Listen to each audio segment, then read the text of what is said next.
Vous écoutez RM1 Nord-Sud 98.9, Centre 97.3, Est-Ouest 91.7. RM1 is 9 o'clock.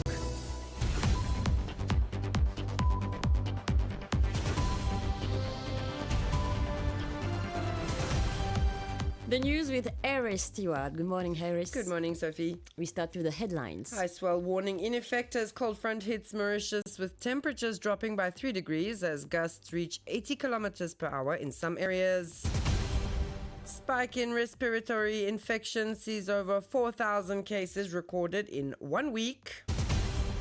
Crackdown on road offences sees over 15,000 vehicles checked. Mauritius-India diplomatic talks strengthen maritime cooperation while Prime Minister prepares for official visit to India. No bail granted by magistrate for ASP Lilram Dial in reward money case. In world news, Trump confirms Israel's acceptance of ceasefire proposal in Gaza. Macron and Putin hold 2-hour call on Iran and Ukraine. And finally in sports, Real Madrid beats Juventus 1-0 to reach Club World Cup quarterfinals. We start this morning with the weather as a high swell warning is in effect for Mauritius. The warning is expected to remain in place until Thursday at 10 a.m. The sea is very rough with swells and waves of around 4 meters. The strong anticyclone southwest of the Mascarene Islands is causing very windy and cold weather. This is causing the average temperature to drop by around 3 degrees. The weather station has issued a warning. We can also expect gusts of 80 kilometers per hour in some areas. And staying on weather, with the arrival of cold weather, doctors are seeing a sharp increase in respiratory infections. More than 4,000 cases have been recorded in just 1 week, with the authorities informing that it is highly contagious. As a result, children and the elderly are the most affected. It is essential to consult a doctor as soon as symptoms appear, says Dr. Fazil Kodabakis, a regional health director at the Ministry of Health. A crackdown operation is being carried out to encourage drivers to be cautious and to strictly obey the rules of the road. Law enforcement agencies have stepped up checks for not wearing seatbelts, driving under the influence of alcohol or drugs, using a phone while driving, and noise pollution. So far, more than 15,000 vehicles have been checked, with several drivers being tested positive on breathalyzer tests. And moving to the outcome of the Chagos Agreement, a diplomatic success that will strengthen maritime cooperation between Mauritius and India. These are the words of India's Secretary of State for Foreign Affairs after a meeting with Prime Minister Dr. Navin Ramgoolam yesterday. The meeting allowed the Mauritian and Indian parties to assess the progress made in implementing the agreements reached during Indian Prime Minister Narendra Modi's visit in March.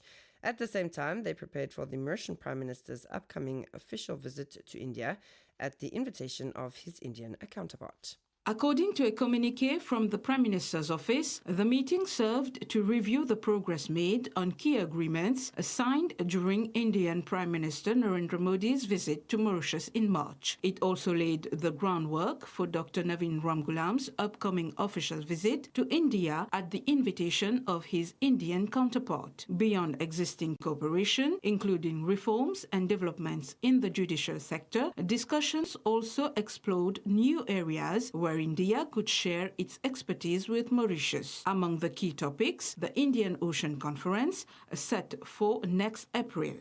This regional event is seen as a crucial platform to strengthen strategic ties between the two nations. Vikram Misri said there is much to accomplish together for both our countries. India and Mauritius, both maritime nations with shared democratic values, reaffirmed their mutual commitment to deepening bilateral ties. Vikram Misri also hailed the Chagos Agreement, recalling India's consistent support for Mauritius in defending its territorial integrity and sovereignty. We see this agreement as part of completing the decolonization of Mauritius. He added that this diplomatic success opens the door to greater maritime cooperation between Mauritius, India, and their regional partners. And thanks to Shabniz Uzia Waidali for her report.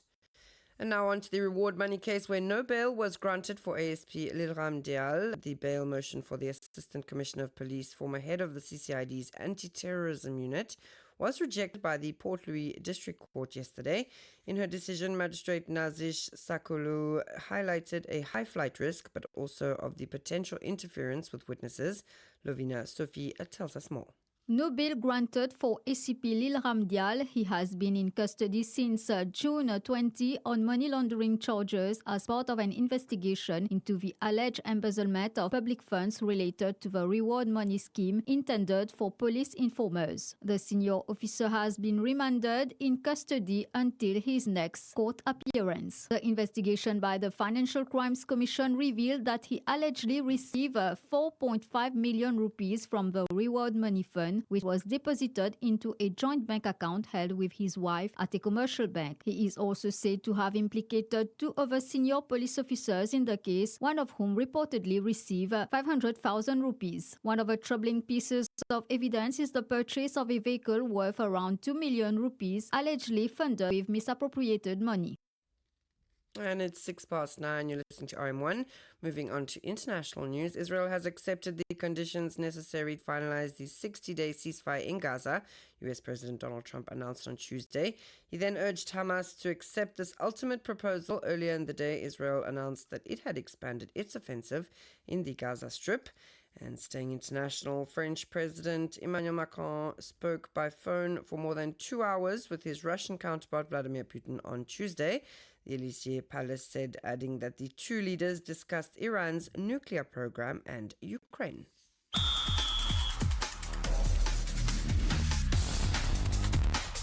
And finally, on to sports in soccer with the Club World Cup. Real Madrid has secured its place in the quarterfinals of the Club World Cup. Coach Xavi Alonso's men won 1-0 against Juventus in Miami in one of last night's round of 16 matches. It was Gonzalo Garcia, Real's young striker, who broke the deadlock in the 50th minute. And this morning, Borussia Dortmund also secured their place in the quarterfinals. The Germans beat Monterrey 2-1. That's all from me this morning. Thanks so much for tuning in. Stay tuned to our M1's intermediate playlist until 10 a.m.